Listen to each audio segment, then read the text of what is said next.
దైవ మర్మములు. సహోదరు భక్త సింగ్ గారి అనుభవంలో దేవుడు తనకు బయలుపరిచిన మర్మములను అనుదినము పంచుకొనుట. సెప్టెంబర్ 8. ఈరోజు వాక్య భాగము: యెహోవా నీ కృపను బట్టి నీ దయ చొప్పున నన్ను జ్ఞాపకములో ఉంచుకొనుము. కీర్తన 25:7. కీర్తన 27:10లో కీర్తన గ్రంథకర్త ఇట్లనుచున్నాడు: నా తల్లిదండ్రులు నన్ను విడిచినను యెహోవా నన్ను చేరదీయును. నీ తల్లి, తండ్రి, సహోదర సహోదరీలు నిన్ను ప్రేమించువారు ఒక దినమున నీకు విరోధముగా తిరుగుట సాధ్యమే. దారి తప్పి తిరుగుచున్న అనేక మంది పిల్లలకు వారి తల్లిదండ్రులు విరోధులైరి. అయినను దేవుడు నీ తల్లిదండ్రులు నిన్ను విడిచినను నేను నిన్ను చేరదీయుదునని చెప్పుచున్నాడు.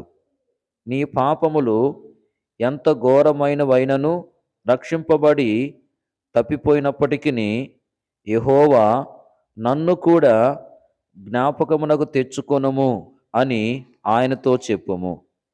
ఈ సులభమైన ప్రార్థన నిన్ను దేవుని యొద్దకును దేవుణ్ణి నీ యొద్దకు తెచ్చుట చూడగలవు.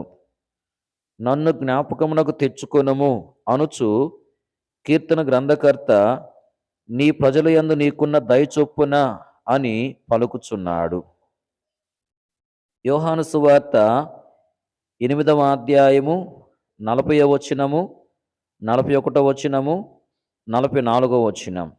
మేము దేవుని సంబంధులము, మా తండ్రి అబ్రహాము అని యూదులు చెప్పగా మీరు దేవుని సంబంధులు కారు, మీరు మీ తండ్రియగు అపవాది సంబంధులు అని ప్రభువు వారితో చెప్పెను. ఇవి చాలా కఠినమైన మాటలు. ఇవి తప్పక కోపం పుట్టించును. అయితే ఇవి మనుషుని మాటలు కావని మనము జ్ఞాపకముంచుకొనవలెను. నీవు ఏ సమూహమునకు చెంది ఉన్నావు?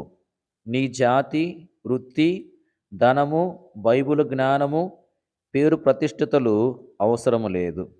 నీవు దేవుని బిడ్డల సమూహమునకు చెందినవాడవా లేక రెండవ గుంపుకు చెందినవాడవా? నీవు దేవుని జీవం పొందితేనే దేవుని కుటుంబంలోని సభ్యుడవు కాగలవు. Praise the lord.